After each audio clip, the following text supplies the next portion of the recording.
All right, what a pleasure right now to be joined by Mason Taylor, outstanding LSU true freshman tight end. Thanks for being here. No problem. And Mason, I feel like we're in the Oval Office right now. We're in Gordon McKernan's office. Congratulations, you just signed a new NIL deal. Tell us about that. It's definitely a blessing. You know, Gordon has a huge brand in the state of Louisiana, and he knows a lot of people, and he does a lot of stuff for the community. So I think it's going to be a great partnership with him. We were driving over here, and we saw the big billboard, five-star linebacker, five-star attorney with Harold Perkins. Yeah, I saw that one too on the way here. Yeah, so it's timely too, you know. It's great how it all kind of works together. Yeah, it does, for sure. So you got that G on your shirt and getting it done, huh? Yes, sir. Yes, sir. I want to go back in time with you a little bit. Let's go back to when you're coming up and playing. I think your dad and your high school coach said he wanted to pave his own path. He wanted to go his own way, and that he could have been a star defensive end, but you decided to be a tight end. Tell me about that. Yeah, I played defensive end throughout Little League, but a lot of people kept telling me I'll be a good tight end and stuff like that. Even my dad was telling me a little bit, but in freshman year of high school, I switched to tight end, and I just fell in love with it. I like offense, putting the ball in your hands and making plays. Defense, you know, it's a little different than offense, but I think offense was the place for me. Your dad told me a funny story. They decided to play you at defensive end at the beginning of the game for like the first game of the year. And they said the second or third game, you sacked the quarterback, caused the fumble, and you went to your dad and said, "Dad, this isn't that hard. I could do this." You know. Yeah, it was about like the fourth game or something. I got like 4 plays in, got a strip sack, but we didn't end up recovering it. But it was fun to go out there and just play loose. Yeah. Because I think your high school coach said, you would have been a 5-star defensive end if he would have chosen that route. Yeah, he said that. Yeah. So I read, I think you caught 12 passes in the first game of your senior year. Yeah, 12. Like 12 for like 130 yards or something like that. Yeah. Well, what about the recruiting process coming to LSU? I mean, to give Coach O credit, you were committed to him, right? Yeah, I was committed to Coach O at first. My recruiting process was a little slow. Junior year when I went, it was during COVID, I went to a bunch of camps, and that's what started kind of climbing the recruiting process. I went to like 9 colleges in a matter of a month, and that's when Coach O offered me, and I committed before the season. So yeah. Got you. And then there's a coaching change. He's not coming back. What was that all like between, when Coach O was announced he's not coming back, and Brian Kelly's the new head coach, and you deciding to still come here? Yeah, so at first I kind of just took everything slow. I stayed committed and kind of just explored other options. But at the end, I got into touch with Coach Kelly, and we talked, and I just felt more comfortable at LSU than any other school. What was his message to you? Just how he likes tight ends and how he uses them in the offense. And I know Coach Kelly has a great past of winning, and I'm here to win games. So. Yeah. And in fall camp, we were hearing your name a lot. Even though this guy's a true freshman, we were hearing this Mason Taylor. He's going to have to play. We're going to have to play this guy. Yeah.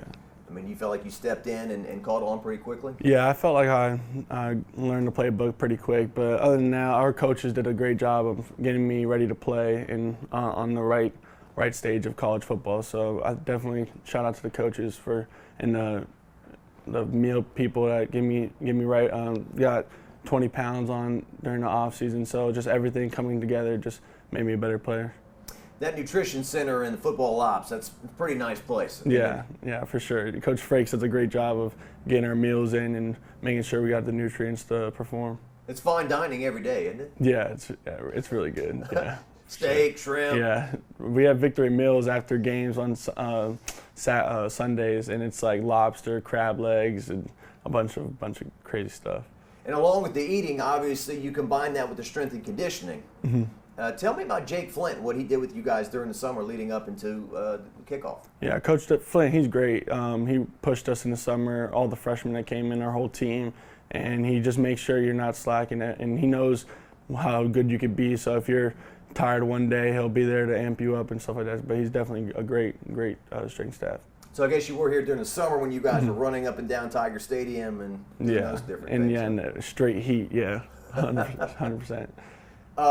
So your first game as an LSU Tiger, I mean, you're a true freshman, you're playing in the sold-out Superdome on national TV, and you were really thrown into this thing. Huh? Yeah, I think my main thing was just to stay focused and under control. I mean, in a big game like that, just your emotions can kind of get over you a little bit, but you just got to stay calm and focused, and that was my main focus.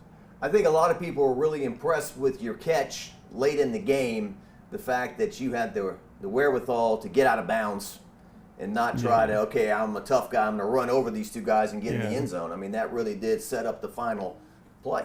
Yeah, I think we do a lot of 2-minute stuff in practice, so definitely just being aware of your surroundings, aware of the time, and just being what's best for the team, and kind of just clicked in my mind right when I got the ball to get out of bounds. So. Was it real chaotic? Did I get out of bounds? Did we have a second? Yeah, I looked right up at the scoreboard and I saw 1 second left, and it was kind of just a deep breath. It was just like, it was crazy. Darren's got a shot of you after that game is over with, and you're hunched down. Like, I can't believe this just all happened. Tell me about that last extra point and what happened there. Just a missed assignment and a little bit of everything, but it was definitely just a good experience. I mean, every team has to lose, and you see us now. We're climbing up to an SEC championship, so it's definitely a good benefit. Was that the ultimate baptism by fire for you? You felt like, I mean, I feel like, a little bit. Like, this is college football, and this is what it's about. Huh? Exactly, yeah. And so as the season progresses, it seemed like Jaden was throwing you the ball a lot. It just seemed like you guys just had to get your timing a little bit better, huh? Yeah, I mean, Jaden's done a great job of getting better every single week in our offense. You could tell he's a leader of our offense, and our offense is getting better week by week. So he's done a great job of being the field general, like Coach Kelly said, and just getting our whole offense on the same page. But being from another school and transferring in, and our offense being from different places, I mean, we've done a great job of adjusting and getting better every single week. And it seems like in this offense, you may go a week or two and not be throwing a pass. It maybe one guy's week to eat, and then have to wait a little bit. But it seems like, hey, as long as we're winning, right? That's the most important thing. That's the most important thing is winning. So you just go out there and do your job, no matter what play calls we have. If we execute to the best of our ability, then we're going to do good things. The Alabama game. And there's so many young players on this team, right? You're up front with Emory Jones and Will Campbell, and you've been hearing all about these Alabama pass rushers, right? Yeah, they definitely have good pass rushers, Will Anderson and Dallas Turner. So it was definitely a big challenge for our 2 freshman tackles, and even for me blocking them. But we were up for the challenge for sure. Yeah. What can you say about those 2 guys, real quick? I mean, the job that they've done up front. Will and Emory. Yeah. They done a great job. I mean, they're probably the hardest position on the offense, especially as a young guy. I mean, they're going against really big and physical edges and fast edge rushers, but they've done a great job of adjusting. I think Coach Davis gets them ready for the games. Just like I said, the coaching, they got coached really good, and they're both like really good athletes. So, late in the game in regulation, you're down 21-17. It's do or die. You got to drive down the field, and you do it. Jaden breaks loose for a long run on a 3rd and 5, and then the touchdown pass to you in the corner of the north end zone there. Tell me about that play. Right when they called the play, we repped it a lot in practice that week, so I knew the ball was going to come to me. So other than that, just take advantage of your opportunity. Jaden put a perfect ball right in the corner, and just got to go up and make a play. What's it like when you score a touchdown in that north end zone in front of that student section? All that crowd noise and energy and excitement, I can't imagine. Yeah, I honestly didn't know what to do. I kind of just got up and I was just happy. But it was, definitely a crazy moment, but for sure. Yeah. So they come down and they tie it up, Alabama does, to go to overtime. And then they score. You guys do or die again, right? Yeah. What's the mentality going into, overtime on offense when you're down by a touchdown? Just to stay calm. I think Jaden did a great job too. I saw a couple of videos, but he was really under control and really calm. And we kind of just go out there and just do play-by-play, and we knew we had a score. So the pressure's on. But on the first play, it was a great play call, and Jaden did a great job of getting in the end zone. So to be clear, it wasn't like as you were going into overtime on offense, you guys were saying, if we score, we're going to go for 2. It wasn't like that, or was it? I don't. From the get-go, I don't think it was. I think when we first scored, we were headed off the field, but Coach Kelly, we saw Coach Kelly holding up 2 fingers, and my heart kind of dropped, and I was like, oh, we're going for 2, and our whole offense started circling back to the field. So, somebody said what was most impressive about this is that Nick Saban calls timeout. Yeah. And so they regroup and everything, and at that point, some teams would say, let's kick it. Yeah, that's what I was going to think too. But we had a first play call. It was different than our second play call. So when they called a timeout, we kind of switched the play up. But yeah, I was thinking the same thing, but for sure. What was the first play call? It was sort of the same. It was sort of the same like structure of it, but we just wanted to change up just in case Jaden had a running lane to get in the end zone. So I think that's why we put him on a sprint out. But so it was a run pass option with Jaden. Darren shoots all the games here. He said it was the same play that you ran for a touchdown against Ole Miss. Is that right? Oh no, it wasn't that play. That was 14 personnel. That was 4 tight ends on the field. We had a 12 personnel play and with a little sprint out. Yeah, it wasn't the same play. See, we're football dummies. Yeah. We just say, roll out, throw to the tight end. It's almost like almost like the same play. Yeah. It looked the same. Yeah. Mm-hmm. Except you had a lot less room on this one. You were navigating that pylon. Yeah, exactly. And all that. And I asked you about it after the game. It's almost like it's a good thing you weren't brought up around here on the whole LSU Alabama thing and be thinking about it. But I asked you, how do you not think about the enormity of this pass coming your way? It's just muscle memory, the practice. Yeah, I would say muscle memory and practice repetition. We do it in practice every day. So that was kind of mindset, just to stay calm and just do what you do in practice. Yeah. And when you line up too, it's like you don't want to give off the air that, hey, I'm going to catch this ball, or I'm going to, trying to stay focused and not give anything away for sure. So when you catch the ball, did you know that you were in, or did you have to look at the official to make sure? Or? I knew I was in because when I leaned and dove for the pylon, I saw the pylon on my inside hip, so I knew I was in. So I just got up and kind of took everything in. I've talked to LSU athletes over the years who've enjoyed moments like that, whether it's a home run in the bottom of the ninth or whatever, and they use the word blackout, like I blacked out, or I can't really remember what happened after that point, but is it just pandemonium and chaos? Or? Yeah, I'd say that's a good term for it. It kind of just like, I don't know, you just feel almost empty and you're just kind of looking around, you don't know what's going on. It's a great feeling, but it's definitely a great experience. So when all these guys are jumping on you and there's a pile and all that, what kind of feeling is that like? It's a great feeling. I'm thankful for my coaches trusting me with that play and Jaden trusting me to throw the ball. But it was just a great feeling overall. He put it right on you, didn't he? Yeah. And so much has been said about your dad, and rightfully so. But I think everyone said, okay, this is his mom's moment. Like after the game, the ESPN camera caught you too.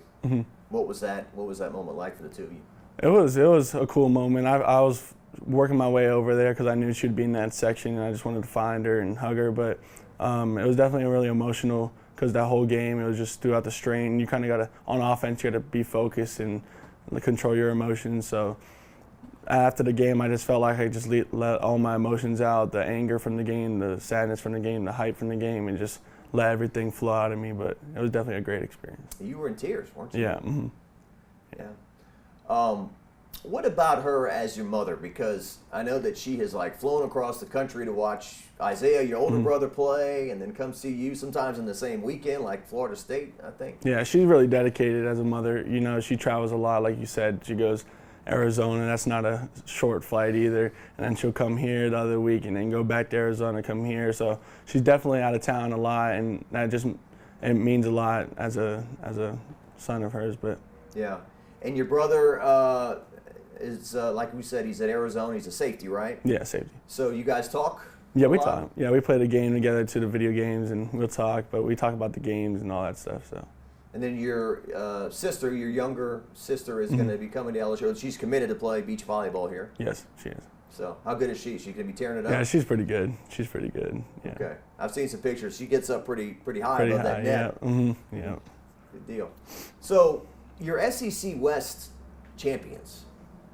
This is the only team you've known, so I guess it's almost like you don't know any different. But just the fact that the expectations for this team were not that at all, and you guys have achieved so much so far. How's it feel? Yeah, it definitely feels great because, in the beginning of the season, they thought we were going to be nothing, but we kind of just need to focus on ourselves still throughout these 2 weeks and finish up the season and then worry about the SEC championship game after. But we definitely just put Coach Kelly and supported him throughout this whole process because people were saying, oh, he's not going to do anything and stuff like that. But we just got to keep working, and everything's going to fit itself.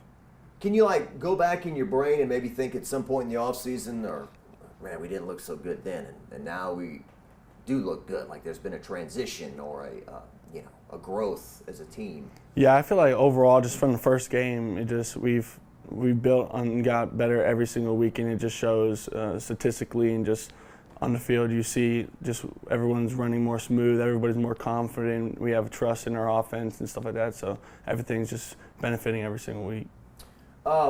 Coach Kelly said Monday at his press conference that he's never been on a good team, great team, where they didn't not like each other or have a good team chemistry. Mm-hmm. And I guess it's always easy to say when a team's winning that we like those guys and they all like each other. But it does seem like I have heard from a lot of fans this is a likable bunch. I like the faces that we see in interviews and their personalities. I mean, how would you describe this team as far as the team chemistry goes?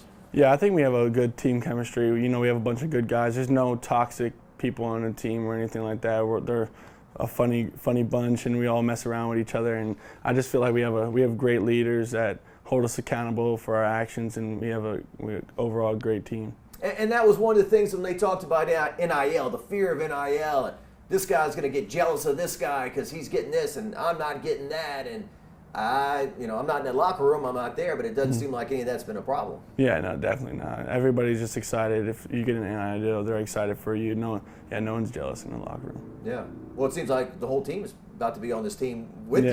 Yeah. There's so many guys that have doing good. Yeah. that Gordon has signed from the football team, right? Yeah. So you got 2 games left. You got a lot of meat on the bone, so to speak, even before the SEC championship game. So how do you stay focused in the moment and move forward and not start thinking about Georgia and those things? You just got to focus on one game at a time and just focus in the present. So this game, we have UAB this week. They're a pretty good team. We just got to go out there and get better every single day and practice and execute in the game. What do you feel like just Arkansas had a good game plan for you guys? What were the misfires on offense this past week? I think they shot out a lot of blitzes at us, and we kind of adjusted to it a little bit at the end of the game, but we just need to adjust to it faster, and that's basically it. We've seen the talent of this wide receiving core too. I mean, how talented? You've got Brian Thomas, Jeray Jenkins, Malik Neighbors, Kayshawn is almost like reinvented himself this year. Played a different role in this team and still an effective one. Mm-hmm. Yeah, our receivers, we have a really good receiver room. I mean, from the first string to the third string, I think you can throw them all in there and they'll do their job and they'll make plays. So we definitely have a big, deep group there. And as a tight end and somebody that blocks a lot, how much do you appreciate the job Josh Williams does out there? He's great. Yeah, that's the definition of effort. Like you see him, if he doesn't get the ball, he's running down the field and trying to block people. But yeah, he's a real effort player for sure. Yeah. It's crazy to think this guy was a former walk-on, and I know his family's a little sensitive about the walk-on tag. They feel like he could have been a scholarship player at Houston and some other places, but he was a walk-on here, and to think that the journey he's had. Yeah, he's definitely on a long journey, but you could tell all that hard work's coming through, and he works hard every day, and he's being a leader on the field, and you see him doing this thing on Saturday night. So. And John Emery, another guy. I mean, he's got maybe the most sizzle of the running backs, the runs he's broken this year and whatnot. I mean, and for him to be out all last year because of academics and come back and contribute, he's had a lot of big plays this year. Yeah, he has had a lot of big plays. He does also a great job running the ball, so both of them do a really good job. All right, a few more things with you. I did mention Harold Perkins off the top, but it's hard to imagine. We said probably not since Tyrann Mathieu over a decade ago has a single LSU defensive player been able to impact the game the way he has. Yeah, he's definitely a really good player. I mean, I can't even describe words for it. I mean, it's just crazy. I mean, I was sitting on the bench in Arkansas looking at the scoreboard as Perks makes a play, and then next play Perkins makes a play again. Next play Perkins makes a play. I'm just sitting there. I'm like, oh my gosh. But yeah, he's wild, and he does. I mean, in practice he makes those same type of plays, and you practice how you play, so it comes into fruition. Yeah, when you're practicing against him, at one point you're like, I'm glad he's on my side. Yeah, exactly. He's on my side, and I get to go against him in practice, so I get to get him better and get me better at the same time. Who are some other good defensive leaders on that side of the ball? I mean, obviously B.J. Ojulari and Coach talked about Micah Baskerville. Coach said when it first got here, Micah Baskerville, I heard this guy didn't go to class. He's a knucklehead, this and that, and he's been tremendous. He graduated. I mean, who are some of the defensive guys you look up to? Yeah, Michael Baskerville did a great job of becoming a leader too. But I think BJ's just a great person overall, and he's always bringing his defense up and stuff like that. But I'd say he's a really good leader. Ali Gay too is a really good leader of the defense and the team. But BJ just overall a great dude overall. All right. Your dad, obviously, I mean, we've covered LSU athletes who have had famous dads over the years, even a guy like Hornsby, Keith Hornsby. His dad's Bruce Hornsby, the famous musician and whatnot. And it's one of those things, it's a tricky dance, right? It's like everyone knows you to an extent because of your dad, but then you kind of want to pave your own path and whatnot. But I know him watching from afar in Miami, he's very proud. And what's been the interaction with him been like, especially since you caught the pass against Alabama? Yeah, he definitely was a little bummed that he couldn't be here for the game because he had a game in Miami. But yeah, we have a great relationship. I mean, I call him almost every day, and I just feel like yeah, we have a great relationship overall. All right. Anything else you want to add? That's it. All right. Thanks for your time, my friend. Yes, sir. All right. Look forward to many more catches, touchdowns, and wins with the LSU Tigers this year. Yes, sir.